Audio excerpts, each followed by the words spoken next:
Hello student, आज का हमारा वीडियो यूके ट्रिपल एससी द्वारा 17 मई को जो परीक्षा आयोजित कराई जानी है, जो सम्मिलित आपका जो सेवाओं को लेकर के परीक्षा है, री एग्जाम है, जो पटवारी या अन्य जो उसमें पोस्ट है ग्राम विकास वगैरह की, तो उसकी जो आपके टेस्ट सीरीज हमने यूट्यूब पर चला रखी है, उसका अगला प्रश्न पत्र है।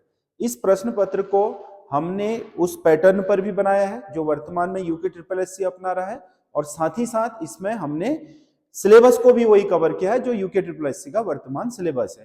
तो इसको आप लोग करने के बाद अगर 75 नंबर के आसपास इसमें ला रहे हैं, क्योंकि बहुत टफ भी नहीं बनाया है और बहुत आसान भी नहीं, क्योंकि इसको वही कवर कर पाएगा 75 जो सिलेबस कवर करके आएगा, यानी कि जिसने अभी तक सिलेबस कवर कर लिया होगा।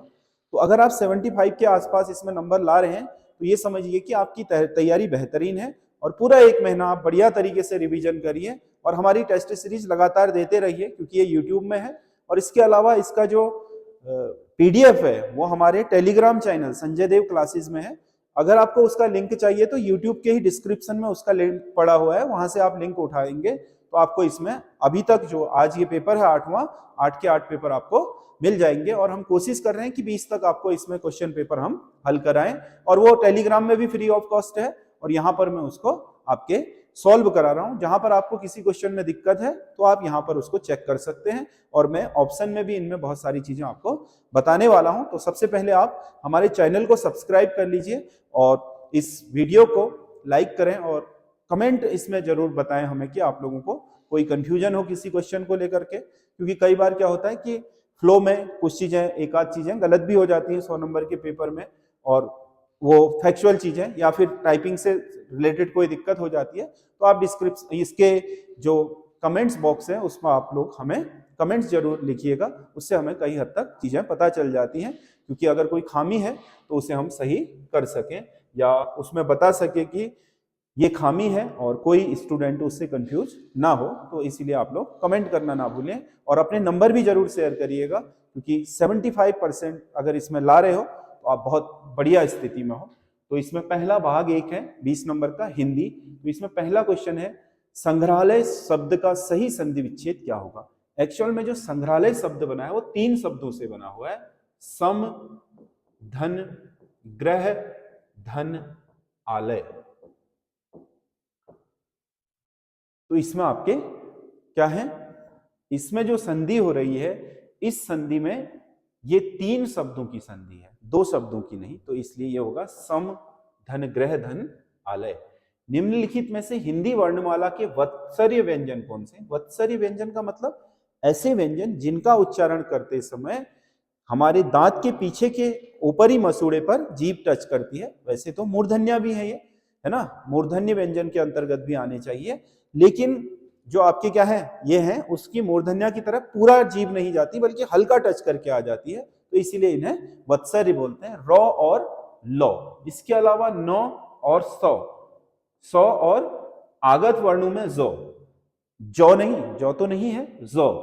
जब हम जौ कहते हैं तो आपका मूर्धन्य, तो ये आपके वत्सर्य वर्ण होते हैं।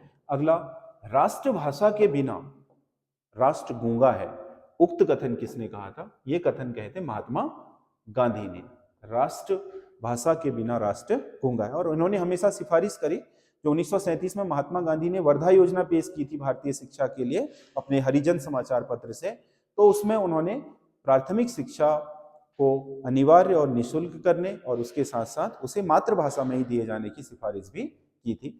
निम्नलिखित में से कौन सा शब्द हमेशा बहुवचन में प्रयोग होगा। जनता, जनता एकत्र हो गई, हो गई, गई मतलब एक वचन। सामग्री आ गई, गई मतलब एक वचन। और सामान आ गया, गया मतलब एक वचन। और होश उड़ गए, होश उड़ गए, गए मतलब बहुवचन। तो इसका डी सही होगा, ये बहुवचन में प्रयोग होगा हमेशा। ज्ञानपीठ पुरस्कार किस भाषा से संबंधित है। जो ज्ञानपीठ पुरस्कार है वो हिंदी भाषा का नहीं है। एक्चुअल में ज्ञानपीठ पुरस्कार भारत के संविधान की 8वीं अनुसूची में जो 22 भाषाएं हैं उनमें से किसी भी भाषा में आपके रचनात्मक लेखन के लिए दिया जाने वाला देश का सबसे बड़ा साहित्यिक सम्मान है, न कि हिंदी का सम्मान बल्कि साहित्यिक सम्मान है।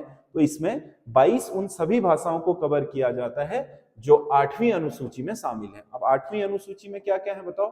8वीं अनुसूची में 14 तो मूल संविधान में ही थी, बाद में फिर 15वीं सिंधी जोड़ी गई, फिर उसके बाद नेपाली, कोंकणी और मणिपुरी 4, 3 फिर जुड़ी 18 हो गई, 4 फिर संथाली, मैथिली, बोडो, डोगरी जुड़ी 22 हो गई। तो इस तरीके से इन 22 भाषाओं में कोई भी रचनात्मक लेखन हो तो उसके लिए आपका ज्ञानपीठ पुरस्कार दिया जाता है।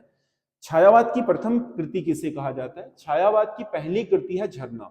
ये आपका 1918 में जयशंकर प्रसाद द्वारा लिखी थी। कहा जाता है कि इसी कृति के साथ छायावाद शुरू हुआ, है ना, क्योंकि छायावाद के जो स्तंभकार हैं जयशंकर प्रसाद, सूर्यकांत त्रिपाठी निराला, महादेवी वर्मा और सुमित्रा नंदन पंत, उसमें सबसे पहले जयशंकर प्रसाद ही हैं और उनकी इस रचना के साथ ही 1918 में छायावाद शुरू हुआ, ऐसा कहा जाता है। छायावाद का पहला प्रयोग भी बोलते हैं झरना को। निम्नलिखित पत्रिकाओं में से कौन सी एक अपने संपादक से सुमेलित नहीं है? ये पत्रिकाएं हैं चांद, महादेवी वर्मा इसकी संपादक थी, कर्मवीर माखनलाल चतुर्वेदी, भारत मित्र। भारत मित्र भारतेंदु हरिश्चंद्र की नहीं थी, ये बाल मुकुंद गुप्त की थी, बाल मुकुंद गुप्त। तो इसमें सुमेलित ये वाला नहीं है सी। और हिंदी प्रदीप बालकृष्ण भट्ट की है, सही है, तो सी इसका सही आंसर होगा। अगला क्वेश्चन है निम्नलिखित उपवाक्यों में से कौन सही सुमेलित है? तो इसमें पहला है मोहन ने कहा कि मैं अभी खेलूंगा। मोहन ने कहा मैं अभी खेलूंगा, है ना, तो इसमें क्या है? संज्ञा उपवाक्य। इसमें किसके बारे में बात हो रही है उपवाक्य में? मोहन के बारे में। मैंने देखा कि मोहन सोते सोते चलता है। अब इसमें किसकी बात हो रही है? सोते सोते चलने की। मैंने देखा सोते सोते चलना, चलना क्या है? क्रिया। सोते सोते क्या बता रहा है? उसकी विशेषता। और क्रिया की विशेषता बताए तो वो क्रिया विशेषण होता है। क्या होता है? क्रिया विशेषण। तो इसमें क्रिया उपवाक्य नहीं होगा बल्कि क्रिया विशेषण उपवाक्य होगा। तो ये दो सुमेलित नहीं है, एक सुमेलित है। मैंने एक बच्चे को देखा जो बहुत नटखट था। मैंने एक बच्चे को देखा, फिर उसकी विशेषता बता रहा है कि वो नटखट था, तो इसका मतलब क्या है? ये विशेषण उपवाक्य। ये भी ठीक है। तो कौन सा सही सुमेलित है? 1 और 3 सही सुमेलित है, 2 सही सुमेलित नहीं है। अगला, कौन सा एक गढ़वाली शब्द का हिंदी अर्थ सही नहीं है? वड्यार या ओढ़्यार बोलते हैं, वड्यार या ओढ़्यार। किसको? गुफा को। रुमुक, रुमुक का मतलब गोधूली, सांझ या का समय, ये भी सही है। घिनौनी, घिंडूणी, घिंडूणी का मतलब या ज्ञान बोलते हैं कुमाऊनी में, गौरैया, ठीक है। क्वील, क्वील का मतलब कील नहीं होता, क्वील का मतलब क्योल यानी कि काला, इसका मतलब काला या कोयला होता है। जय की लादवानी लागे आग वो क्या? खुजलस आग। गढ़वाली कहावत का अर्थ क्या है? जिसकी लाद मतलब, लादण का मतलब क्या हुआ? जय मतलब जिसकी, लादण मतलब आंत, आंत को लादा बोलते हैं। लादण मतलब पेट। लाद में क्या लगी हो? आग लगी हो, यानी कि भूख लगी हो, वो सब्जी कहाँ खोजेगा? तो इसका मतलब क्या है? भूख में सब कुछ स्वादिष्ट लगता है। भूख में सब कुछ स्वादिष्ट लगता है, उस समय आपको अच्छा बुरा या चॉइस की फिक्र नहीं होती। निम्नलिखित में से कौन सा एक कुमाऊनी गीत अपने गायक से सुमेलित नहीं है? सांवरी सांवरी ये इंदरलाल आर्य, ठीक है। ढाई हाथे धमेली मनोज आर्य, ठीक है। भैंसी लड़ी हुई माया, ये आपका गोपाल बाबू गोस्वामी का नहीं है बल्कि पप्पू कार्की का है, पप्पू कार्की। रुमाली का गांठा जितेंद्र तोमक्याल, ठीक है। तो इसमें सी सही आंसर है। इसमें ये सुमेलित नहीं है और बाकी सब सुमेलित है। पानी में लाकड़ मारवेर पानी द्विना हूं, मतलब पानी में लकड़ी मारने से पानी के 2 टुकड़े नहीं होते, यानी कि पानी को काटा नहीं जा सकता। इसका अर्थ हुआ सच्चाई को झुटलाया नहीं जा सकता। तो सच्चाई को झुटलाया नहीं जा सकता, यानी कि आप झूठ से उसे झुटला नहीं सकते हैं। भोटिया भाषा में पशु व्यापार करने वालों को कहा जाता है। भोटिया भाषा में जो पशु व्यापार करने वाले व्यापारी होते हैं उन्हें गमग्या कहा जाता है। कौन सा एक गढ़वाली बोली का गुणवाचक विशेषण शब्द है? शब्द नहीं है कहलाए, गुणवाचक। गुण, मयालु मतलब किसी के प्रति माया यानी कि प्रेम रखने वाला व्यक्ति। प्रेम या माया क्या है? मयालु का मतलब प्रेमी होना, ये गुणवाचक है। दूसरो, दूसरो का मतलब दूसरा, दूसरा, ये संख्यावाचक हो गया। निकम्म मतलब जो किसी काम का नहीं है, ये भी एक अवगुण है तो गुणवाचक में ही आया। पुराण मतलब पुराना, ये भी गुणवाचक में ही आएगा। तो इसका सही आंसर बी होगा, ना कि और ए, सी और डी सही है। 3 बेर खाती थी, वे 3 बेर खाती थी। तो बेर बेर शब्द 2 बार आया है। एक बार बेर का मतलब क्या होता है? 3 दफे या बार, और एक बार बेर का मतलब क्या होता है? बेर, यानी कि खाने का फल। तो दोनों बार बेर का शब्द अलग अलग अर्थ है। जब किसी क्या हो पंक्ति में किसी शब्द की आवृत्ति हो और हर बार अर्थ अलग हो तो उसे यमक अलंकार कहते हैं। निम्नलिखित में से कौन सा एक पर्यायवाची शब्द युग्म सही नहीं है? कुत्ता, कुत्ता सारमेव ठीक है। कुबेर यक्षराज ठीक है। कमल उत्पल ठीक है। तोता रक्षलोचन गलत है, क्योंकि तोता रक्तलोचन होता है कबूतर का, ना कि तोता का। तो इसका डी सही आंसर होगा। अगला, द्विवेदी युग 1900 से 1920 के संबंध में, वैसे 1919 है, 1918 तो छायावाद लिखा आपने, के संबंध में सत्य कथन का चयन कीजिए। सरस्वती पत्रिका को 20वीं सदी के आरंभिक चरण का विश्वकोश कहा जाता है। बिल्कुल सही है, बहुत ही महत्वपूर्ण पत्रिका थी सरस्वती। इस युग को डॉक्टर नगेंद्र द्वारा जागरण सुधार काल कहा गया। जागरण काल तो भक्ति काल था, उसे जागरण सुधार काल कहा गया, ये भी ठीक है। मैथिली शरण गुप्त द्विवेदी युग के प्रमुख कवियों में से एक थे। द्विवेदी युग के प्रमुख कवि थे मैथिली शरण गुप्त। 3 के 3 सही है इसमें, है ना, क्योंकि हिंदी का जो आधुनिक युग है फिर उसके अपने भी हिस्से हैं। आधुनिक युग में पहला युग भारतेंदु युग है, फिर द्विवेदी युग है, फिर छायावाद है, फिर प्रयोगवाद या प्रगतिवाद है। उनको एक ही में रखा जाता है, प्रयोगवाद और प्रगतिवाद को लगभग। और उसके बाद फिर नई कविता का युग है। ये आधुनिक हिंदी साहित्य के क्या है, काल विभाजन है। तो उसमें से पहला युग भारतेंदु, उसके बाद अगला द्विवेदी युग। द्विवेदी युग के महान साहित्यकार हुए मैथिली शरण गुप्त। राम और महेश दोनों सगे भाई हैं। उक्त वाक्य में कौन सा अव्यय होगा? अव्यय का मतलब जो वाक्यों को या शब्दों को जोड़े। राम और महेश दोनों सगे भाई हैं। तो राम और ने क्या करा? राम संज्ञा और महेश संज्ञा को आपस में जोड़ने का कार्य करा, समुच्चय बनाया इनका। तो ये समुच्चय बोधक वाक्य क्या होगा? समुच्चय बोधक अव्यय होगा। और, अथवा, एवं, ये सब समुच्चय बोधक होते हैं। जो, जैसा, ये सब क्या होते हैं? संबंध बोधक। निम्नलिखित में से कौन सी एक सरकारी पत्र की विशेषता नहीं है? संक्षिप्तता। बिल्कुल, सरकारी पत्र की डिमांड होती है कि वो संक्षिप्त हो, कम शब्दों में लिखा जाए ताकि समय कम लगे।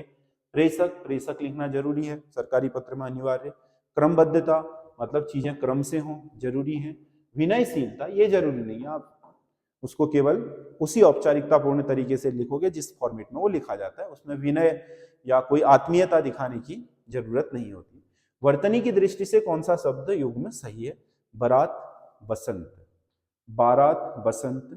बारात ठीक है, वसंत ये भी ठीक है। तो इसका सी सही आंसर होगा।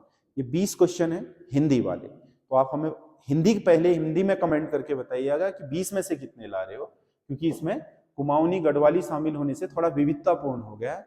अगर आप इसे 15 प्लस कर रहे हो तो आपका स्कोर बहुत अच्छा है। 18 तक ले आ रहे हो तो बहुत अच्छा स्कोर है, ये मान के चलिएगा। देवीधुरा मतलब टॉपर का स्कोर है। देवीधुरा के प्रसिद्ध, भाग 2 है, इसमें उत्तराखंड का सामान्य अध्ययन है। देवीधुरा के प्रसिद्ध बग्वाल मेले के 4 खामों में निम्न में से कौन सा एक सम्मिलित नहीं है? लमगड़िया खाम, 4 खाम जो है, लमगड़िया खाम जो बग्वाल युद्ध में भाग लेते हैं। लटवाल खाम, ये लटवाल खाम तो नहीं है, ये गहड़वाल खाम है, गहड़वाल है ना। चमियाल खाम ठीक है, वालिक ठीक है, तो ये वाला गलत है, बी गहड़वाल होना चाहिए था। अगला, सूची 1 को सूची 2 से सुमेलित कीजिए और सूचियों को नीचे दिए गए कूट का प्रयोग करते हुए सही उत्तर का चयन कीजिए।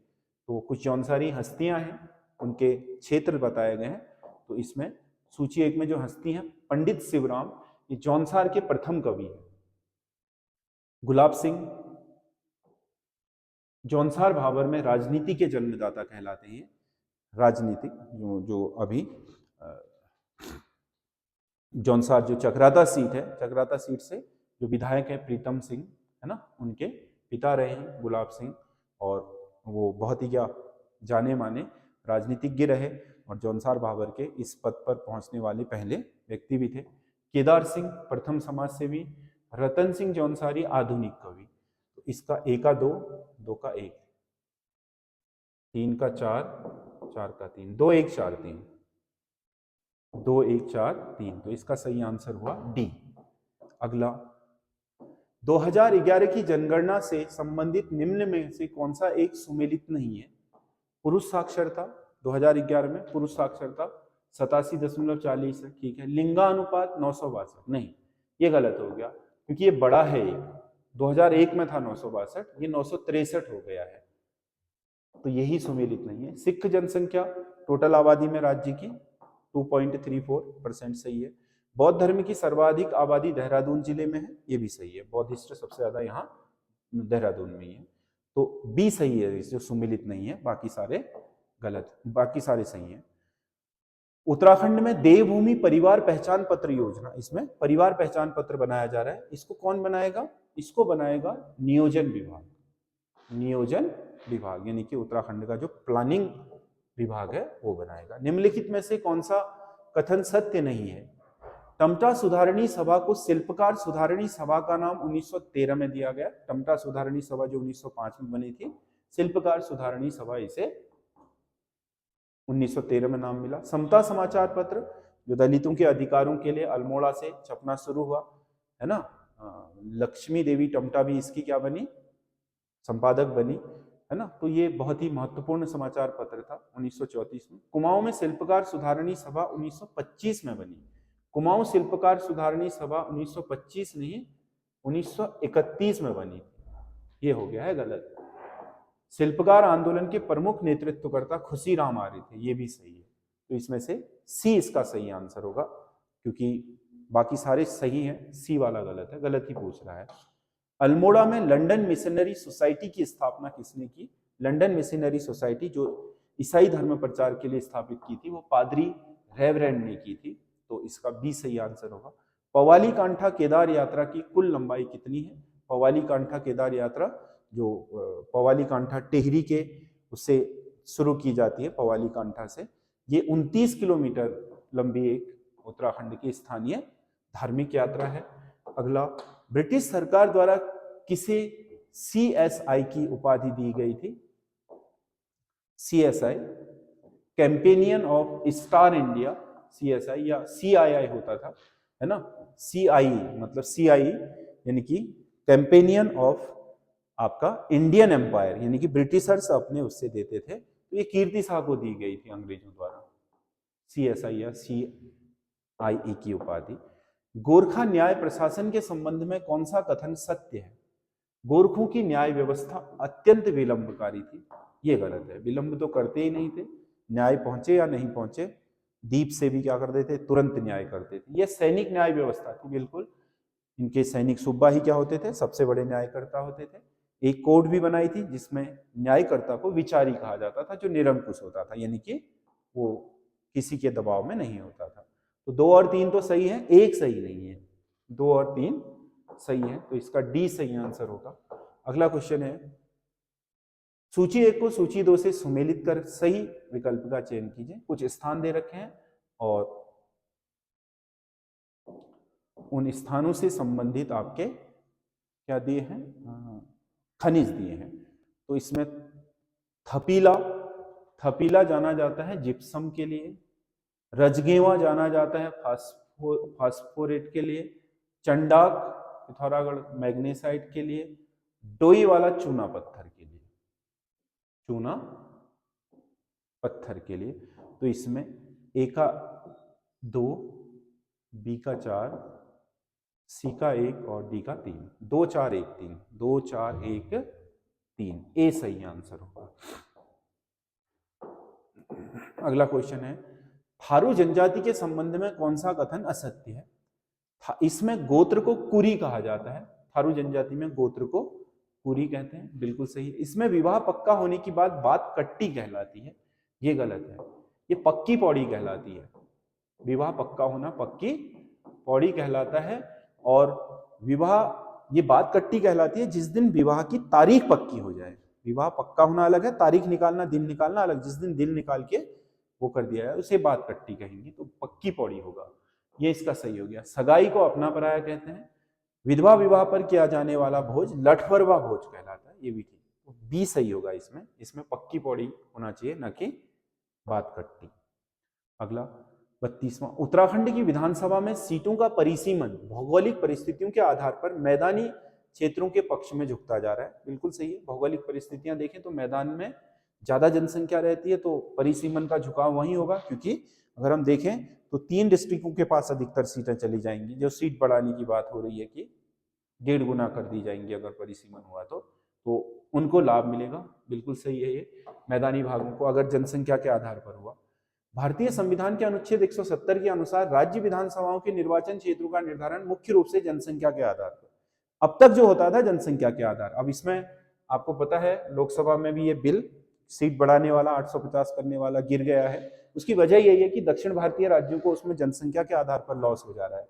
अब उन लोगों ने जनसंख्या नियंत्रण करा तो उन्हें लॉस हो गया, है ना। ऊपर आबादी बढ़ती रही तो इनको ज्यादा सीटें मिल जाएंगी। इससे क्या होगा, क्षेत्रीय विषमता होगी। उत्तर भारत में ज्यादा सीटें हो जाएंगी तो उत्तर भारत में ही क्या होना शुरू हो जाएगा, सरकार बनाने की अधिकतर जो बहुमत के लिए सीटें चाहिए होंगी ऊपर से ही आ जाएंगी। तो इस तरीके से जनसंख्या के आधार पर होने में थोड़ा प्रॉब्लम है। जनसंख्या और क्षेत्रीय दोनों आधारों पर किए जाने की बात इसमें की जा रही है। अब जो भी होगा वो तो खैर संसद में किया जाएगा, लेकिन ये बिल्कुल सही है कि ये निर्वाचन का आधार यही था अब तक।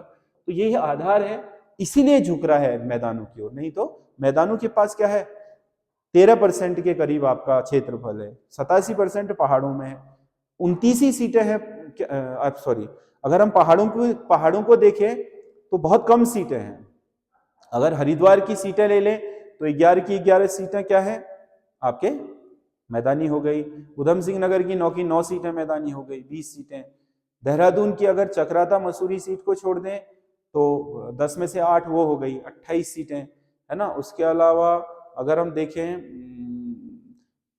लाल कुआं, Haldwani seat, Kaladhungi seat, Ramnagar seat, 4 सीटें ये भी आपकी क्या हो गई, मैदानी हो गई, 32। एक सीट अगर हम देखें तो पौड़ी की कोटद्वार, 33 सीटें ऐसी हैं जो मैदानी हैं। अब हमें बहुमत के लिए चाहिए थी अब तक 36। अगर आबादी का आंकड़ा देखा जाए तो उन 3 जिलों में इतनी ज्यादा आबादी है कि वो आधे से बहुमत वहीं से प्राप्त हो जाएगा। तो इससे क्या होता है कि क्षेत्रीय विषमता होती है ना। तो परिसीमन में होगा क्या, उन क्षेत्रों को एडवांटेज चला जाएगा अगर ये होगा तो, जनसंख्या को आधार बनाया जाएगा तो ये भी सही है। तो ए और आर दोनों सही है, और ए आर का स्पष्टीकरण भी है। उत्तराखंड के उच्च हिमालयी क्षेत्रों में द्रोणी और यू आकार की घाटियां प्रचुरता से पाई जाती हैं। यू आकार की घाटी उच्च हिमालय में एक आम बात है ना। और यू आकार की घाटी किसके कारण बनती है, ग्लेशियरों के कारण, हिमनदों के कारण बनती है, नदियों के कारण नहीं। नदियां भी बनाती हैं बट रेयर होता है। अधिकतर जो पाई जाती हैं उच्च हिमालयी क्षेत्रों में वो आपके यू आकार की घाटी या द्रोणी जो होती हैं वो आपके ग्लेशियर बनाते हैं, यानी कि हिमनद बनाते हैं। तो इसका मतलब ये नदी अपर्दन का परिणाम नहीं है, वहां अधिकतर अपर्दन हिमानी के द्वारा निर्मित करके बनाया गया यू आकार की घाटी। ए तो सही है, आर गलत है। ए सही है परंतु आर गलत है, सी सही होगा। अगला, हाल ही में गणतंत्र दिवस पर विशेष अतिथि के रूप में आमंत्रित लखपति दीदी संतोष सोलंकी का संबंध किस जिले से है। लखपति दीदी संतोष सोलंकी गई थी उत्तराखंड के देहरादून जिले से। अगला, पवारकालीन प्रशासनिक व्यवस्था से संबंधित निम्न कथनों पर विचार कीजिए और कूट से सही उत्तर का चयन कीजिए। परगनों में राजस्व वसूली का कार्य पटवारी किया करते थे, परगने में नहीं करते थे। पटवारी का काम ना अपने पट्टी और गरखे में करना होता था, परगनों में ये काम थोकदार करते थे, थोकदार। तो ये गलत हो गया है। मंत्रिमंडल का प्रमुख धर्माधिकारी कहलाता था, ये ठीक है। पवार में मंत्रिमंडल के प्रमुख को धर्माधिकारी कहते थे। गणराज्य का सर्वोच्च मंत्री मुख्तार होता था, ये भी ठीक है। 2 और 3 सही है, 1 सही नहीं है, तो इसका बी सही आंसर होगा। अगला क्वेश्चन है, नीचे दिए गए राष्ट्रीय पार्कों को उनके क्षेत्रफल से सही सुमेलित कीजिए। तो इसमें राष्ट्रीय पार्क दिए हैं, राजाजी राष्ट्रीय उद्यान, इसका है 820 वर्ग किलोमीटर।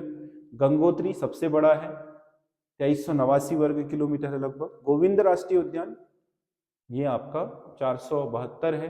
फूलों की घाटी 87.50 है। ए का 4, बी का 1, सी का 3, डी का 2। 4 1 3 2, 4 1 3 2, तो इसका सही आंसर होगा डी। सही आंसर होगा डी। वह पहला चंद शासक जिसने स्वयं के अभिलेख उत्तीर्ण करवाए, स्वयं के अभिलेख उत्कीर्ण कराने वाला पहला चंद शासक था अभय चंद। इसी के काल के सबसे पहले आपके अभिलेख भी मिले हैं। उत्तराखंड की कुल जनसंख्या में अनुसूचित जनजाति शेड्यूल ट्राइब का प्रतिशत कितना है? 2.9% शेड्यूल ट्राइब की आबादी है। जौनसारी, भोटिया, थारू, बोक्सा, बनराजी और उसके अलावा 2-3 और भी हैं। 1929 के लाहौर अधिवेशन में कुमाऊं का प्रतिनिधित्व किसने किया था? लाहौर में जो कांग्रेस का अधिवेशन हुआ था जिसमें पूर्ण स्वराज की मांग रखी गई थी, कुमाऊं से जो यहाँ पर नेतृत्व करता थे वो हर्षदेव ओली थे। अगला, कौन सा वाद्य यंत्र एक घन वाद्य यंत्र नहीं है? घन मतलब जिसे पीट करके बजाया जाता है। उनमें आपको पता है कि ये मंजीरा पीट के, करताल पीट के, थाली पीट के, नागफणी फूंक करके बजाई जाती है, तो ये घन नहीं है, डी होगा इसका। अगला, हेमवती नंदन बहुगुणा किस पार्टी से संबंधित नहीं है? उत्तर प्रदेश में उत्तराखंड के दूसरे मुख्यमंत्री, उत्तर प्रदेश में इस क्षेत्र के, पहले तो आपको पता है जीबी पंत थे, दूसरे हेमवती नंदन बहुगुणा बने। तो लोकतांत्रिक समाजवादी पार्टी, पहले तो कांग्रेस पार्टी में थे, इसी से मुख्यमंत्री बनाए गए, फिर आपातकाल के दौरान इस्तीफा दे दिया तो उन्होंने एक लोकतांत्रिक समाजवादी पार्टी बनाई, है ना। और वो दलित मजदूर किसान पार्टी जो चौधरी चरण सिंह के साथ मिलकर के बनाई थी, उसके भी सदस्य थे, जनता दल के नहीं थे। तो इसका बी सही आंसर होगा। अगला, निम्नलिखित में से कौन सा उद्योग सुमेलित नहीं है? कागज उद्योग, उधम सिंह नगर, बिल्कुल सही है। अधिकतर जो कागज के कारखाने हैं, अगर सेंचुरी प्लाई के लाल कुआं को छोड़ दें तो सारे के सारे उधम सिंह नगर में। कालीन उद्योग पिथौरागढ़, ठीक है।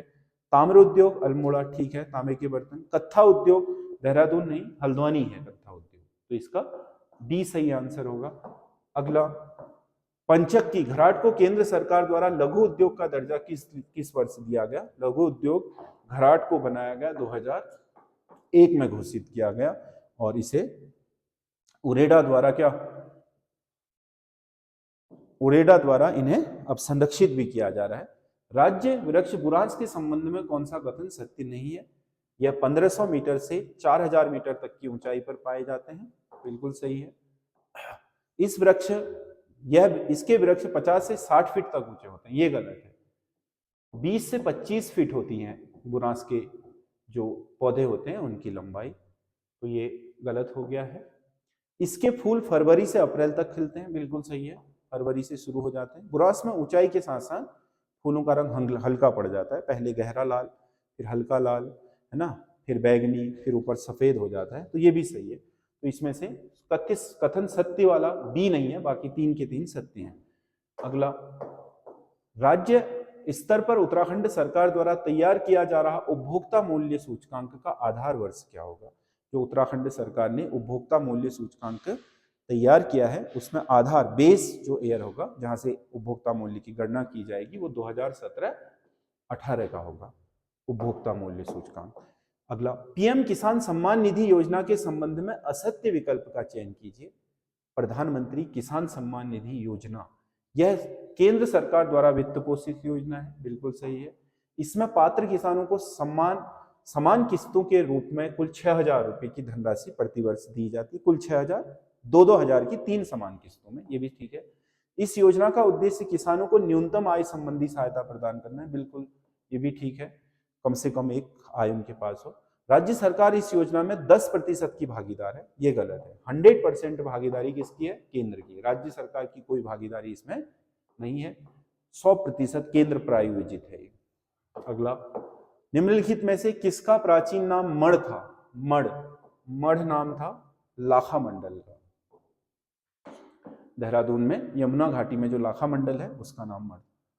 देवी देवताओं की मिट्टी से बनी मूर्तियां क्या कहलाती थी? पहले लोग जब आपके शुभ कार्य होते थे तो मिट्टी से आकृति बना देते थे, उनमें रंग लगा देते थे, है ना, तो उन्हें डिकारे या डिकाले कहा जाता था। तो ये मिट्टी की टेम्परेरी मूर्तियां होती थी जो कार्य विशेष के लिए बनाई जाती थी। चूहे का जो बिल होता था उसकी मिट्टी से, मुसौल बोलते हैं जो, उसकी मिट्टी से ये बनाया जाता था। और गणेश वगैरह या नवग्रहों की पूजा करने के लिए ये मूर्तियां होती थी। तो जनगणना 2011 से संबंधित निम्नलिखित कथनों पर विचार कर सही विकल्प का चयन कीजिए। सबसे कम शिशु लिंगानुपात वाला जिला हरिद्वार है।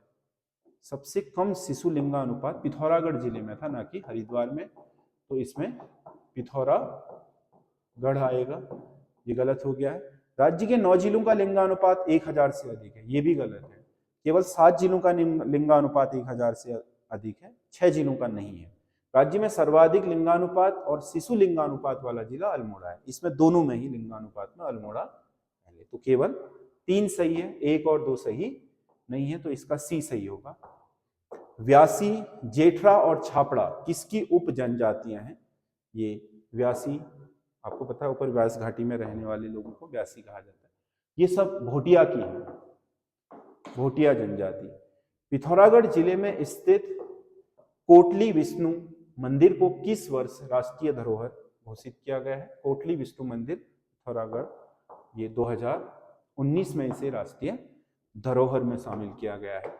अगला, निम्नलिखित को सुमेलित कीजिए। कटक, कटक या कटकू सेना को कहा जाता था। स्यूक, स्यूक होते थे राजा के सेवक।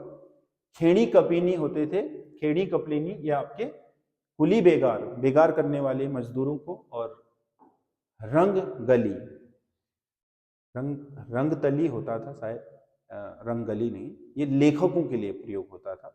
1 का 4, 2 का 1, 3 का 3, 4 का 2, 4 1 3 2, इसका डी सही आंसर होगा।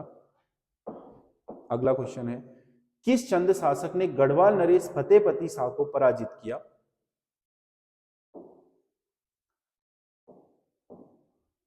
इसमें है जगत चंद। फतेहपति शाह को पराजित करने वाले जगत चंद थे, जिनके कार्यकाल को बहुत श्रेष्ठ कार्यकाल माना जाता है कुमाऊं में चंद शासक। ठटवाणी क्या है? ठटवाणी एक तरीके के व्यंजन है दाल की तरह का, ये डी सही आंसर होगा, खाद्य पदार्थ। अगला, निम्नलिखित में से असत्य कथन का चयन कीजिए। मलारी गांव से प्राप्त समाधियों को महापाषाणकालीन माना जाता है। मलारी के समाधान महापाषाणकालीन है। राहुल सांकृत्यायन इन समाधानों को खस जाति का बताता है। राहुल सांकृत्यायन ने जो अपने यात्रा वृत्तांत लिखे हैं उसमें खस जाति का बताया है। यहाँ से ताम्र मानव आकृतियां मिली हैं, ये गलत है। ताम्र मानव आकृतियां मिली हैं बनकोट, पिथौरागढ़ के बनकोट से, ना कि यहाँ से। यहाँ लोहे सोने का मुखौटा तो मिला है, यहाँ से प्राप्त मृद भांडों को या मानवों की जो आपके क्या है शव हैं वो मिले हैं।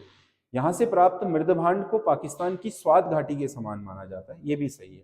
तो इसमें सी सही होगा, ये सुमेलित नहीं है, बाकी सब सुमेलित सही है। अगला, आदि भोग योजना का संबंध किससे है? आदि भोग योजना महिला समेकित विकास योजना से संबंधित है। आदि भोग योजना महिला समेकित विकास, जिसमें महिलाओं को आपके विभिन्न तरह के भोग या जिन्हें हम प्रसाद वगैरह हैं उनको बनाने के लिए उनका रोजगार से जोड़ा जा रहा है उसको। जनता से सीधे संवाद के लिए मुख्यमंत्री हेल्पलाइन नंबर क्या है ना? मुख्यमंत्री हेल्पलाइन नंबर, आप उसमें शिकायत दर्ज कर सकते हो सीधे 1905। तुम्हारे लिए उपन्यास के रचयिता कौन है? तुम्हारे लिए उपन्यास है हिमांशु जोशी का, डी हो गया इसका सही आंसर। अगला, राज्य सरकार द्वारा मौल पालन नीति 2026 का कुल प्रस्तावित बजट कितना निर्धारित किया गया है? इसमें मौन पालन नीति के लिए मधुमक्खियां आपका शहद उत्पादन के लिए जो आपके बजट रखा गया है वो 111 करोड़ रुपए का है। उत्तराखंड के प्रमुख वन आंदोलनों में कौन सा एक सुमेलित नहीं है? 30 मई 1930 को दीवान चक्रधर जुयाल की आज्ञा से सेना द्वारा निहत्थे आंदोलनकारियों पर गोलियां चलाई गई थी टिहरी राज्य आंदोलन में, ठीक है।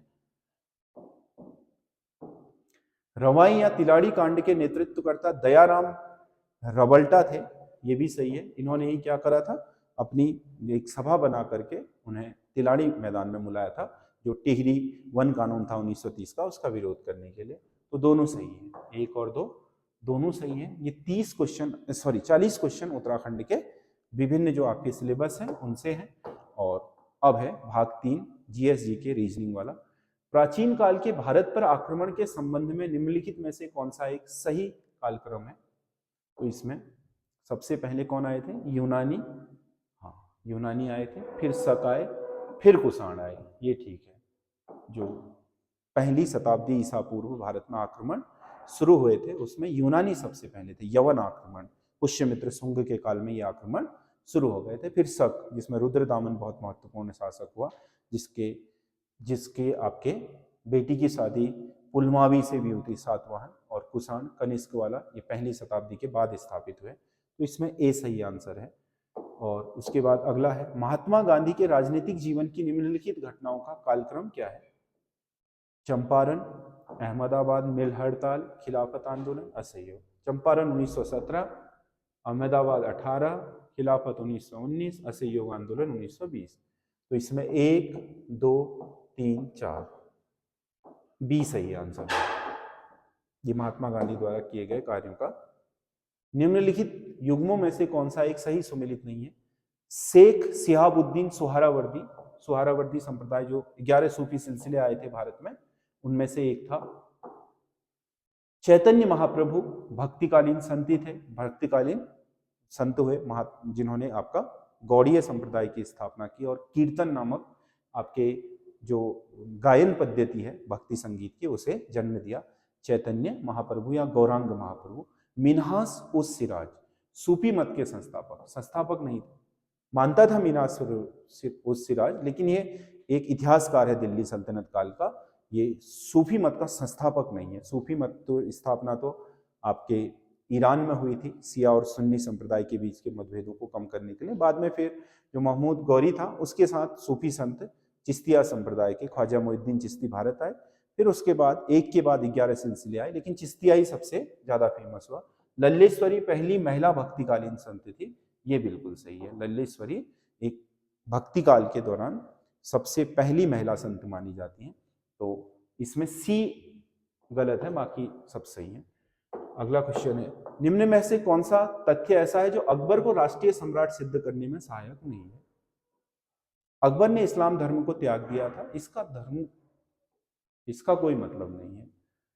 प्रशासकीय एकता और कानूनों की एकरूपता, ये ठीक है, सबके लिए एक जैसे कानून बनाए। अकबर द्वारा सांस्कृतिक एकता का प्रयत्न भी किया गया, ये भी ठीक है। अकबर की धार्मिक नीति, जिसमें उसने किसी से कोई छेड़छाड़ नहीं करी, तो ये वाला नहीं है, क्योंकि अकबर ने इस्लाम धर्म त्यागा भी नहीं था और इसका कोई प्रभाव नहीं। 2 अस्पा एवं सिंह अस्पा प्रथा किसने शुरू करी? ये जो अकबर ने मनसबदारी शुरू करी थी, मनसबदारी प्रणाली, उसमें 2 अस्पा सिंह अस्पा प्रथा शुरू करी जहांगीर ने। मनसबदारी का ही एक अगला चरण था। राज्य के मामले में शिवाजी एक मंत्री परिषद रखते थे, परामर्श लेते थे, बिल्कुल सही है, जिन्हें अष्टप्रधान बोलते थे। अष्टदिग्गज तो तेलुगु आपके जो कृष्णदेव राय थे, उनके अष्टदिग्गज, उनके तेलुगु के 8 कवियों की सभा थी। अष्ट जो आपके क्या है प्रधान है, वो शिवाजी की मंत्री परिषद थी। प्रत्येक मंत्री अपने विभाग का स्वतंत्र प्रभार रखता था, स्वतंत्र नहीं होता था। शिवाजी सबके ऊपर होते थे, कहने का मतलब है उस विभाग की परामर्श को ले ना ले, वो शिवाजी का अपना विवेक होता था। यानी कि ये मंत्रालय के होते थे होशियार लोग, अगर मानना चाहे तो शिवाजी मान सकते थे, वो स्वतंत्र रूप से अपने डिसीजन लेने के लिए बाध्य नहीं थे शिवाजी, ठीक, सॉरी, बाध्य थे, स्वतंत्र रूप से अपने डिसीजन लेने के लिए बाध्य नहीं थे, वो कोई भी डिसीजन ले सकते थे, ये नहीं ले सकते थे अष्टप्रधान। इसीलिए ए सही होगा, बी गलत। ए सही है किंतु आर गलत है। विश्व खुशहाली रिपोर्ट, विश्व क्या है हैप्पीनेस इंडेक्स जो है, वर्ल्ड हैप्पीनेस इंडेक्स, उसमें इस साल भारत की रैंक आई है 116वीं। ये कुछ इतिहास में हुए प्रमुख विद्रोह हैं और उनके स्थान हैं। मोपला विद्रोह 2 चरणों में हुआ था, लेकिन 1921 वाला जो केरल के मालाबार में हुआ है ना, मोपला हुए ही वहीं थे। मोपला वो लोग थे जो मलयाली मुसलमान, मतलब मलयाली लोगों ने मुस्लिम धर्म ग्रहण कर लिया था, तो उन्होंने थंगल कहा जाता था, जो उनके धर्मगुरुओं के नेतृत्व में यह आंदोलन किया था, जिसे मोपला विद्रोह कहा गया मालाबार तट में। पावना विद्रोह, पावना बंगाल में हुआ था। इसका नारा था, हम केवल और केवल महारानी की रियासत होना चाहते हैं। इसमें आपका जमींदारों से मुक्ति चाहिए थी। एका आंदोलन मदारी पासी के नेतृत्व में अवध में हुआ था। और बिरसा मुंडा विद्रोह उस समय के झारखंड यानी कि बिहार था, जो उसमें हुआ था। एका 1, 2 का 3, 3 का 4, 4 का 2, 1, 3, 4, 2, इसका डी सही आंसर होगा। अगला, नीचे दिए गए राज्यों को भारत संघ के संपूर्ण राज्य का दर्जा प्राप्त होने का सही कालक्रम क्या होगा? इसमें सिक्किम है, अरुणाचल, नागालैंड और हरियाणा, 4 राज्य हैं, इनका कालक्रम कह रहा है। तो सिक्किम बना 1971 में, इसे पहले अधिराज्य बनाया गया था, फिर पूर्ण राज्य बनाया गया। अरुणाचल प्रदेश 1987 में बना। नागालैंड 1 जनवरी 1963 को, वैसे तो 62 में ही इसका राज्य पुनर्गठन हो गया था असम का। असम से बनने वाला 7 सिस्टर में पहला राज्य यही था नागालैंड, जो असम से कट करके बना। हरियाणा 1966 में बना पंजाब से कट करके। तो इसमें पहले पर आएगा नागालैंड, नागालैंड, हरियाणा, सिक्किम, अरुणाचल। नागालैंड, हरियाणा, सिक्किम, अरुणाचल। तो इसका बी सही आंसर है। किताबों में इनमें कंफ्यूजन भी होगा, कहीं 70 दिया होगा, कहीं 75। 71 में इसकी अधिसूचना आ गई थी, 87 में ही बनाई है। ये 62 लिखा होगा कहीं पर, 62 में ये अधिनियम पारित हो गया था। 1 जनवरी 1987 को अस्तित्व में आ गया नागालैंड, 63 को, और हरियाणा 1966। अगला, भारत के संविधान में शोषण के विरुद्ध अधिकार द्वारा निम्नलिखित में से कौन से परिकल्पित है? शोषण के विरुद्ध अधिकार अनुच्छेद 23 और 24 में। 23 में क्या है? मानव दुर्व्यापार, यानी कि मानव का व्यापार करना, उसकी देह का व्यापार करना, बंधुआ मजदूरी कराना, इस पर निषेध है। अस्पृश्यता का उन्मूलन, ये तो समानता के अधिकार में है 17 में। अल्पसंख्यकों के हितों की सुरक्षा, ये अनुच्छेद 29 में है, संस्कृति को संरक्षित करने के अधिकार में, तो ये नहीं होंगे इसमें। कारखानों और खदानों में बच्चों के नियोजन का निषेध, तो ये भी सही है, ये बाल श्रम है। 1 और 4 इसमें सही होंगे और 2 और 3 नहीं, तो इसका सी सही आंसर होगा। अगला, पृथ्वी के परिक्रमण का सबसे महत्वपूर्ण परिणाम निम्नलिखित में से क्या है? परिक्रमण कह रहा है, 2 चीजें हैं। पृथ्वी 2 गतियां करती है, एक तो अपनी धुरी पर घूमती है, उसे परिभ्रमण बोलते हैं, रोटेशन, और एक क्या है? सूर्य के चारों ओर चक्कर लगाना, यानी कि पृथ्वी अपने ऑर्बिट में जो चक्कर लगाती है सूर्य का, इसे परिक्रमण कहा जाता है। परिक्रमा करने से परिक्रमण बना है, परिभ्रमण अपनी धुरी पर घूमना। तो इसका क्या महत्व है सबसे ज्यादा? इससे ऋतुओं का परिवर्तन होता है, इससे दिनों और रात की अवधि में कम हुई और ज्यादा होती है, बिल्कुल सही है। और इससे वर्षा का निर्धारण भी होता है, ऋतु होगी तो वर्षा का निर्धारण भी होगा। इससे वर्ष की अवधि का निर्धारण भी होता है, वर्ष में। लेकिन सबसे इंपॉर्टेंट क्या है? ऋतुओं का परिवर्तन। इनमें से सबसे इंपॉर्टेंट क्या है? ऋतु परिवर्तन, तो ए सही होगा इसमें। अगला, प्रवाल उच्च लवणता युक्त सागर में विकसित होते हैं। लवणता प्रवाल के लिए अनुकूल होती है। लवणता अनुकूल तो होती है लेकिन उच्च लवणता नहीं, इसीलिए ये तो गलत है ही। उच्च लवणता नहीं, लेकिन लवणता अनुकूल है, वो मध्यम होनी चाहिए। तो हम लवणता को अनुकूल भी नहीं कह सकते हैं, समलवणिकता की स्थिति होनी, ना तो बहुत ज्यादा हो ना बहुत कम हो, ना पानी बहुत गंदा हो ना बहुत ज्यादा आपका क्या हो, साफ हो, यानी कि लवणता से लवण हो ही ना हो। ना ही इसमें क्या होना चाहिए, पानी का टेम्परेचर ज्यादा हो ना कम हो, 21 डिग्री सेंटीग्रेड, इसलिए उष्णकटिबंधों में ही पनपते हैं। गहराई भी बहुत ज्यादा नहीं होनी चाहिए, 200 मीटर तक की गहराई में पनपते हैं। तो इसमें अगर हम देखें तो उच्च लवणता सागर में विकसित होते हैं, ये गलत है। उच्च लवणता वाले क्षेत्रों में नहीं, मध्यम लवणता, जहां ज्यादा भी नहीं कम भी नहीं। और दूसरा, लवणता प्रवाल के लिए अनुकूल होती है। लवणता अनुकूल तो होती है लेकिन अति लवणता नहीं। तो इसमें अगर हम देखें तो लवणता अनुकूल है, ए गलत है, आर सही है ना। अनुकूल होती है लेकिन कुछ हद तक, तो दोनों को गलत नहीं ठहरा सकते, तो डी सही होगा। अगला, भारतीय संविधान का कौन सा अनुच्छेद यह निर्धारित करता है कि राजकीय नीति निर्देशक सिद्धांत किसी न्यायालय द्वारा लागू नहीं किए जा सकते? हाँ, न्यायालय में बाध्य नहीं है, वो तो अपने देश की या राज्य की अपनी क्षमता पर निर्भर करता है, वो नीति निर्देशक तत्वों को लागू करेगा कि नहीं, यह अनुच्छेद 37 में लिखा हुआ है।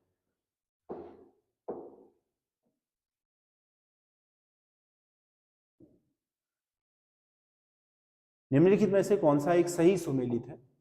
मुंबई स्टॉक एक्सचेंज शेयर सूचकांक सेंसेक्स कहलाता है, बिल्कुल सही है। मुंबई स्टॉक एक्सचेंज का सेंसेक्स कहलाता है, बिल्कुल ठीक है। राष्ट्रीय स्टॉक एक्सचेंज, राष्ट्रीय स्टॉक एक्सचेंज एनएससी का तो निफ्टी 50 कहलाता है, ये गलत है। न्यूयॉर्क स्टॉक एक्सचेंज का डो जोन्स कहलाता है, ये भी गलत है।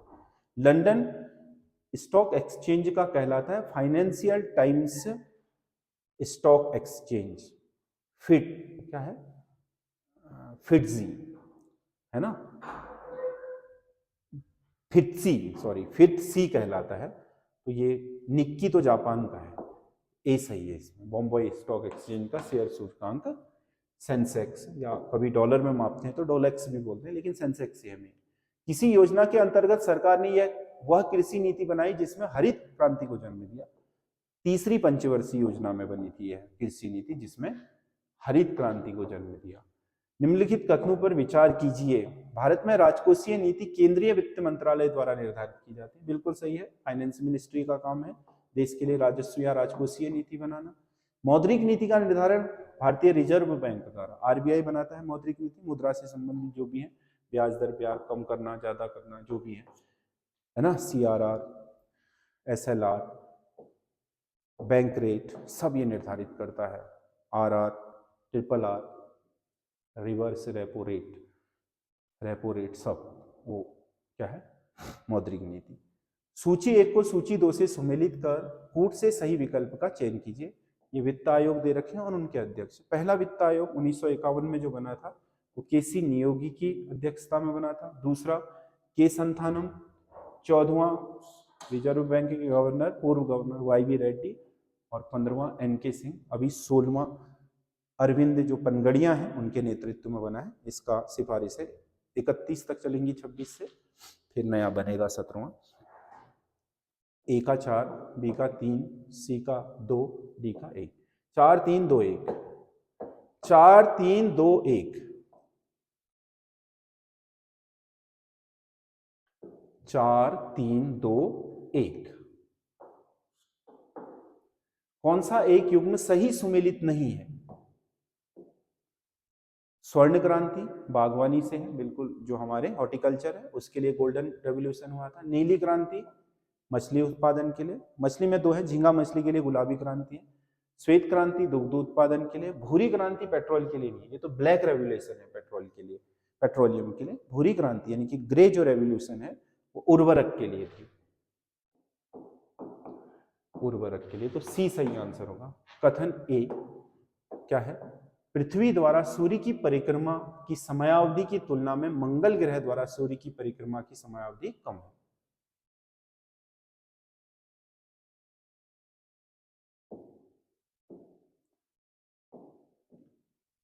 सूर्य की परिक्रमा अवधि में अगर हम देखें तो पृथ्वी, बुध, शुक्र, पृथ्वी का ये रूट है, उसके बाद मंगल का ये रूट है। तो मंगल की कम नहीं है, तुलना में मंगल ग्रह द्वारा सूर्य की परिक्रमा की समयावधि कम है।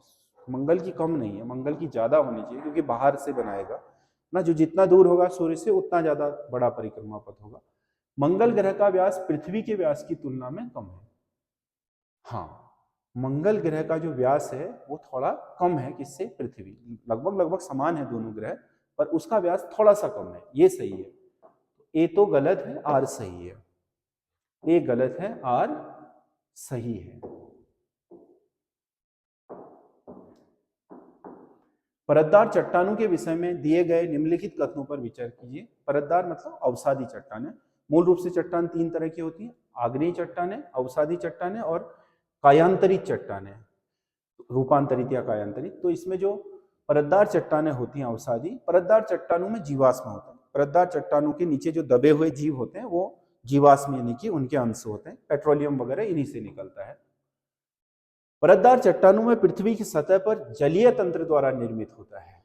हाँ, परतदार चट्टानें जब क्या होता है, लहरें हैं, नदी है, बाढ़ है, ये क्या करती है, नई लेयर बिछा देती है, तो उससे एक एक करके निर्माण होता है। इसमें ज्यादा पानी का खेल है, थोड़ा बहुत वायु के द्वारा भी होता है इनका निर्माण। परतदार चट्टानें विशिष्ट रूप से परतों में पाई जाती है, परत दर परत बिछती है। ये भी सही है। तो 3 के 3 सही है, तो डी सही होगा इसका आंसर। अगला, महासागर सतह पर सबसे गहरा बिंदु निम्नलिखित में से कौन सा है? महासागर पर जो सबसे गहरा बिंदु है वो है आपका चैलेंजर गर्त, मारियाना ट्रेंच बोलते हैं जिसे, या चैलेंजर गर्त कहा जाता है। ये प्रशांत महासागर में अब तक खोजा गया पृथ्वी का सबसे गहरा बिंदु है। ये आपका फिलीपींस के ठीक पूर्व में प्रशांत महासागर में स्थित है। अगला, निम्नलिखित में से कौन सा सुमेलित नहीं है? तो ये कुछ स्थानीय पवने हैं और उनके स्थान है। चिनूक बिल्कुल सही है। चिनूक का मतलब होता है हिमभक्षी, जो संयुक्त राज्य अमेरिका में रॉकी माउंटेन्स से कहाँ की तरफ उतरती हैं, मैदानी भागों की तरफ, और बर्फ पिघलाती हैं, गर्म है इसीलिए हिमबख्शी कहते हैं। सिराको, हाँ सिराको आपके सहारा के उत्तरी भाग से भूमध्य सागर होते हुए इटली की तरफ जाती हैं और इटली में लाल वर्षा करती हैं, ये भी सही है। गिबली, गिबली चिली में नहीं चलती, गिबली एक्चुअल में सिराको की ही वह शाखा है जो आपके लीबिया के ऊपर से गुजरता है भूमध्य सागर में, तो ये लीबिया होना चाहिए गिबली का, ना कि चिली। नॉरेस्टर्स ये न्यूजीलैंड से ऊपर भारत तक पहुंचती है, तो वैसे भारत में चलती नहीं लेकिन बंगाल की खाड़ी में भारत तक आ जाती हैं, और कई बार जो भारत में बंगाल की खाड़ी के चक्रवात हैं उन्हें बनाने में इनकी बहुत महत्वपूर्ण भूमिका होती है, तो ये सही है, लेकिन सी गलत है इसमें। अगला, अरुणाचल की सीमा किससे नहीं लगती? अरुणाचल की सीमा अगर हम देखें तो एक तो लगेगी चीन से, और एक भूटान से, एक असम से, और उधर नागालैंड से। तो इसमें असम से लग जाएगी, भूटान से, नागालैंड से लगेगी, मेघालय से नहीं लगती, क्योंकि मेघालय आपको पता है, अगर हम नॉर्थ ईस्ट का अगर ऐसे मैप बनाए तो नॉर्थ ईस्ट का अगर ऐसे मैप बनाए तो मेघालय यहाँ पर है, ये चिकन नेक है, ये सिक्किम हो गया, ये पूरा असम है, मेघालय यहाँ है। मेघालय की सीमा केवल इससे लगती है असम के साथ, अरुणाचल यहाँ है। ये तो इसमें नागालैंड की सीमा लग गई है, ये म्यांमार की सीमा लग गई इधर अरुणाचल की, ये चीन की लग गई, ये भूटान की लग गई, और ये पूरी सीमा असम की लग गई,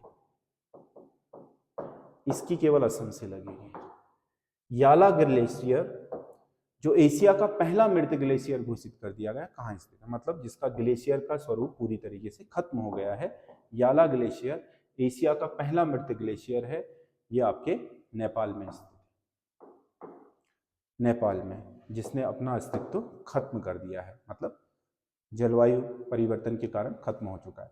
वर्ष 2026 में लता दीनानाथ मंगेशकर पुरस्कार किसे दिया गया है? यह है कैलाश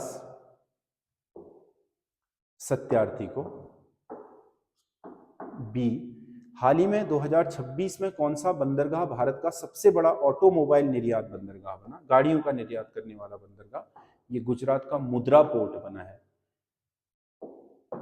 निम्नलिखित कथनों पर विचार कीजिए तथा दिए गए कोड से सही उत्तर का चयन कीजिए। प्रॉक्सी सर्वर टीसीपी और आईपी एड्रेस उपलब्ध कराता है। प्रॉक्सी सर्वर क्लाइंट से प्राप्त अनुरोधों को अन्य सर्वरों को अग्रसारित करता है। प्रॉक्सी सर्वर का मतलब होता है इंटरनेट और कंप्यूटर के बीच एक अलग से सर्वर बना देना, जो उपभोक्ता और जो माध्यम है उसके बीच में क्या करे, एक आपका एजेंट का काम करे। तो प्रॉक्सी सर्वर से जब भी कोई चीज गुजरती है तो आईपी एड्रेस वो उसे उपलब्ध कराता है ना, बिल्कुल सही है। प्रॉक्सी सर्वर क्लाइंट से प्राप्त अनुरोध को अन्य सर्वरों को अग्रसरित करता है। क्लाइंट से जब अनुमति मिलेगी तब वो प्रॉक्सी सर्वर आगे जाएगा, यानी कि प्रॉक्सी सर्वर तब बनाए जाते हैं जब आपको क्या करना हो, अपने जो सिस्टम है उसको सुरक्षित रखना हो, बीच में एक और एजेंट के रूप में एक आदमी खड़ा करके, वो प्रॉक्सी सर्वर है। तो इसका दोनों सही है, एक और दो दोनों सही है, तो इसका सी सही आंसर होगा। अगला क्वेश्चन है, फैक्स एवं इलेक्ट्रॉनिक मेल प्रेषण में प्रयुक्त सूचना संकेत का रूप क्या होता है ना? सूचना संकेत जब आपके क्या होते हैं, सिग्नल एनालॉग और डिजिटल सिग्नल दोनों होते हैं, एनालॉग और डिजिटल सिग्नल दोनों ही आपके प्रयोग किए जाते हैं। एनालॉग मतलब जो भौतिक रूप से चीजें बदलते हैं, और डिजिटल का मतलब जो इलेक्ट्रिक रूप से चीजें बदलते हैं। सॉफ्टवेयर में कमांड और ऑप्शन की सूची कहाँ होती है? जब सॉफ्टवेयर विंडो जैसे होती है उसमें अगर हम कमांड और ऑप्शन की सूचना देखें तो ऊपर जो टूल बार होता है ऊपर उसमें रहती है। बैंकों का एटीएम किसका उदाहरण है? जो बैंकों में लगे एटीएम होते हैं वो उदाहरण होते हैं किसके? वैन के, वाइड एरिया नेटवर्क। इसीलिए तो आपका मान लो देहरादून में अकाउंट है और आप मुंबई में भी पैसे निकाल रहे हैं तो वो निकाल लेगा, क्योंकि वाइड एरिया नेटवर्क है, पूरे भारत में फैला हुआ नेटवर्क। तो उसमें क्या है, एक दूसरे से कंप्यूटर इंटरनेट की सहायता से एटीएम कनेक्ट कर लेता है अपने बैंक के खाते के साथ आपको, तो ये वैन कहलाएगा। अगला है 4, अब रीजनिंग शुरू हो गई है। क्या कह रहा है? 4, 8 सीरीज बना रहे हैं ना, 4 दूना 8, 8 तियां 24, 24 चक्को 96, 96 गुणा 5, 3, 9 पंजे 45, 48, 480। ठीक है, 2 गुणा 3 गुणा में चल रहा है तो इसमें 24 सही होगा। अगला AZME, अच्छा इस श्रृंखला है तो इसमें ए को लिख रहा है C और इसे क्या लिखेगा, फिर G आएगा। ए का C, ABCDE, FG, HI, दो दो के छोड़ के, Z का Y, Z का Y, अच्छा ई वाला तो एक ही है, Y का X, हाँ एक छोड़ के, X का W, W का V, एक छोड़ के, यही हो जाएगा। हाँ, कुछ स्टूडेंट कह रहे थे कि रीजनिंग का जो लेवल है वो सरल रखा है। हाँ, इसमें थोड़ा हमने सरल रखा है, लेकिन हमारी जो अभी श्रृंखला लॉन्च होने वाली है उसमें हमने रीजनिंग का लेवल बहुत बढ़ा करके रखा है। जैसा हाल में पूछ रहा है इसमें थोड़ा बहुत मिलते क्वेश्चन है। अगर इसमें आप 10 कर पा रहे हैं तो ये आपकी अच्छी स्थिति है। कठिन वाले में भी आप 6 प्लस कर ही लोगे, कोई दिक्कत नहीं आएगी आपको। अभी हम जो नई सीरीज बना रहे हैं, है ना, अभी उसमें चीजें हो रही हैं तो उसमें हम उस लेवल को उससे भी थोड़ा टफ रखने का प्रयास कर रहे हैं जो अभी उसने रखा है यूके ट्रिपल एससी ने। पिछले वाले में दे दिया था, एक पेपर में टफ था, उसके हिसाब से कहना है, नहीं तो नॉर्मल ही होती है। तो इसमें अगला क्वेश्चन संबंध से है। पी क्यू का अर्थ है P% पी क्यू का भाई है। पी क्यू का अर्थ है पी क्यू की बेटी है। पी क्यू का अर्थ है पी क्यू का बेटा है। तो इसमें कौन है? इसमें L है, M है, N है, O है और P है। पहले वाले में प्लस है। प्लस का अर्थ क्या है? पी क्यू का अर्थ है पी क्यू की बेटी है, यानी कि पहले वाली बेटी है किसकी? इस वाली की, तो एल एम की बेटी होगी, इसका मतलब ये है। फिर क्या है? परसेंट। P% क्यू का अर्थ है पी क्यू का भाई है, यानी कि पहले वाला भाई है इसका, है ना। फिर आया एन और ओ के बीच में क्या है? बराबर। बराबर का मतलब क्या है? इसका अर्थ है पी क्यू का बेटा है, यानी कि एन बेटा है, सॉरी बेटा क्यू का। और फिर लास्ट में क्या है? हैज का मतलब क्या है? पी क्यू की पत्नी है, यानी कि ये पत्नी है इसकी। तो ये दोनों तो पति पत्नी हो गए, इनका बेटा एन है, एन का भाई एम है, एन का भाई नहीं, ये इन दोनों का बेटा हो गया, ये इनका भाई है, तो ये दोनों भाई हो गए एम और एन। एम की बेटी है एल, तो एल के कौन हो गए? ये पिता, और ये पिता है, ये चाचा हो गए, और ये क्या हो गई? दादी, ये दादा।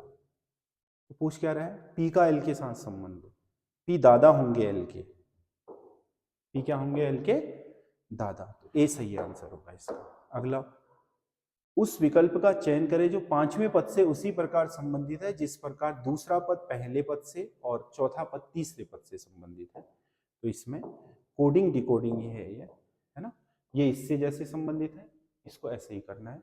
तो Q को V, U को U, E को U को U लिखे तो फिर सब,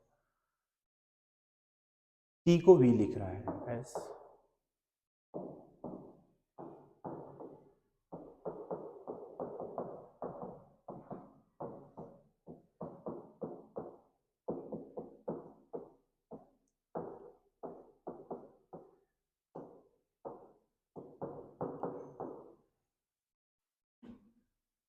अगर हम इनसे मिलाएं तो T को V लिख रहा है, T को V का मतलब हो गया +2, S को U लिख रहा है +2, G को E लिख रहा है, E को G लिख रहा है +2, और U को लिख रहा है W, +2, और Q को लिख रहा है S +2। तो इस तरीके से हम अगर उल्टा चलें यहाँ से तो ई को लिखेंगे +2 में जी, वी को लिखेंगे हम वी को लिखेंगे एक्स और एल को लिखेंगे +2 में एन, नहीं उल्टा लिखेंगे जी एक्स एन, हाँ ओ को क्यू और एस को लिखेंगे यू।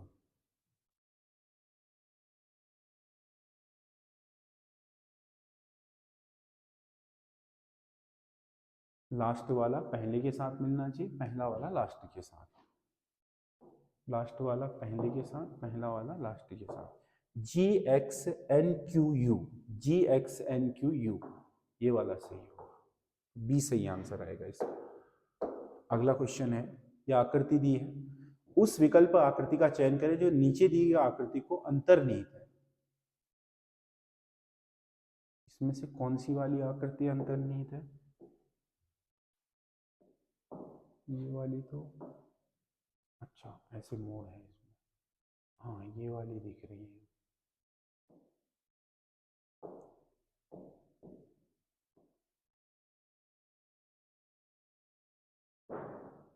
ये आकृति बी होगा इसका आंसर। अगला पासा है, पासे में कुछ फलक है, दर्शाने वाले फलक के विपरीत फलक पर कौन सा प्रतीक होगा, यानी कि भाग के विपरीत कौन सा फलक होगा। अब इसने घुमाया कैसे है, देखो दो फलक जब दिए होते हैं तो हम वो साइड पकड़ते हैं जो साइड कॉमन है। देखो ये डॉलर और ये डॉलर वाली साइड, साइन वाली साइड एक जैसी है, तो इसका मतलब ये इस सरफेस को बिना हिलाए ऐसे घुमा है पासा, ऐसे घुमा, ये वाला एक स्थान यहाँ गया है। देखो तो ये अब तक क्या था, ये ऊपर था तो ये वाला नीचे था, ये साइड में था। जैसे ही ये वाला एक बार घुमाया, एक सरफेस घुमाया, तो ये चला गया यहाँ और ये चला गया यहाँ, ये यहाँ से यहाँ आ गया, तो इसके पीछे कौन गया है, भाग गया है। तो ये जो स्टार वाला है ये आना चाहिए, तो इसके विपरीत आएगा सी। पासे में कॉमन वाले को पकड़ना होता है। निम्नलिखित संख्याओं के उस जोड़े को ढूंढिए जो सामान्य गुण से अभाव में समूह से संबंधित नहीं है। 84, 67, 112, 95, 79, 63, 167, 150। अच्छा, इसमें ये दोनों संख्याएं विषम संख्याएं हैं और इसमें एक सम एक विषम, एक सम एक विषम, एक विषम एक सम, तो इसका सी सही आंसर होगा। क्रिकेट के एक औसत टीम की आयु 27 वर्ष है, यानी कि 11 लोगों की आयु 27 वर्ष है, औसत आयु। तो 11 सत्ते 77, 11 दूना 22 और 7 29, 297 वर्ष इनकी टोटल आयु थी।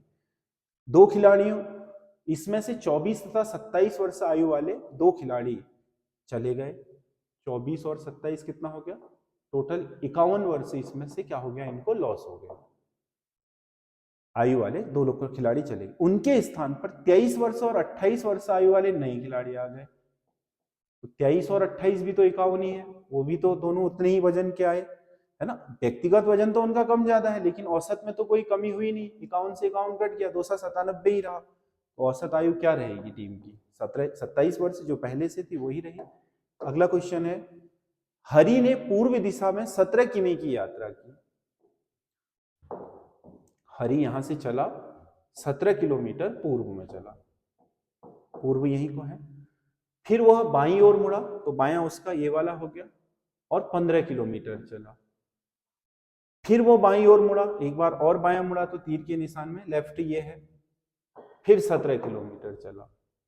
अब वह अपने प्रारंभिक प्रस्थान बिंदु से किस दिशा में, इससे किस दिशा में, इससे उत्तर दिशा होगी है, पूर्व उत्तर दक्षिण पश्चिमी होगा, उत्तर दिशा। तो यह अपने प्रारंभिक बिंदु से उत्तर दिशा में, इसका मुंह तो पश्चिम की तरफ है, लेकिन प्रस्थान बिंदु से किस दिशा में है, प्रस्थान बिंदु यहां है तो इसके उत्तर में है। अगला, वह आरेख चुनिए जो शिक्षित लोगों, बेरोजगार लोगों और अध्यापकों के बीच का संबंध सही निरूपण करता है। देखो जो अध्यापक होगा वो शिक्षित तो होगा ही होगा, ये डेफिनेटली है ना। क्या होगा, जो अध्यापक होगा वो शिक्षित तो होगा ही होगा। अगर हम शिक्षितों का गोला ये बना दें तो इसके अंदर ही आएंगे अध्यापक, इससे बाहर नहीं, क्योंकि शिक्षित लोग और भी हो सकते हैं, लेकिन सभी अध्यापक शिक्षित होंगे, ये डेफिनेट है। अब तीसरे कौन है, बेरोजगार। अब बेरोजगार लोगों के लिए ये जरूरी नहीं कि वो शिक्षित ही हों, क्योंकि जो अध्यापक हैं वो तो होंगे नहीं, इसे तो नहीं काटेगा ये। अब ऐसा है कि जो क्या बचे हैं, जो ये शिक्षित लोग बचे हैं, तो सभी शिक्षित तो बेरोजगार होंगे नहीं, है ना। तो कुछ बेरोजगार क्या होंगे, कुछ बेरोजगार शिक्षित भी होंगे, सभी बेरोजगार शिक्षित नहीं होंगे, कुछ बेरोजगार शिक्षित भी होंगे और कुछ बेरोजगार अशिक्षित भी होंगे। अगर हम देखें, इसे काट लेते हैं, ये अगर हम इसे देखें तो ये अध्यापक है, ये शिक्षित लोग हैं, ये बेरोजगार हैं,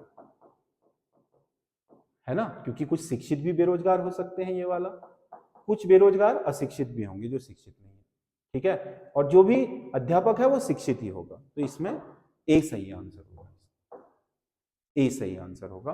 ये 100 क्वेश्चन है ना, और इनमें बनाने में बहुत समय लग रहा है, इसीलिए आपको 2-2, 3-3 दिन में ये हम ला पा रहे हैं। आप लोग इसको सब्सक्राइब कर लीजिए चैनल को, और इससे संबंधित जो भी नोटिफिकेशन है वो आपको मिलते रहेंगे। आप लगातार प्रैक्टिस कीजिए, हम आपके लिए इसी तरीके की सामग्री लाते रहेंगे, और हमारे YouTube चैनल के साथ बने रहिए। धन्यवाद।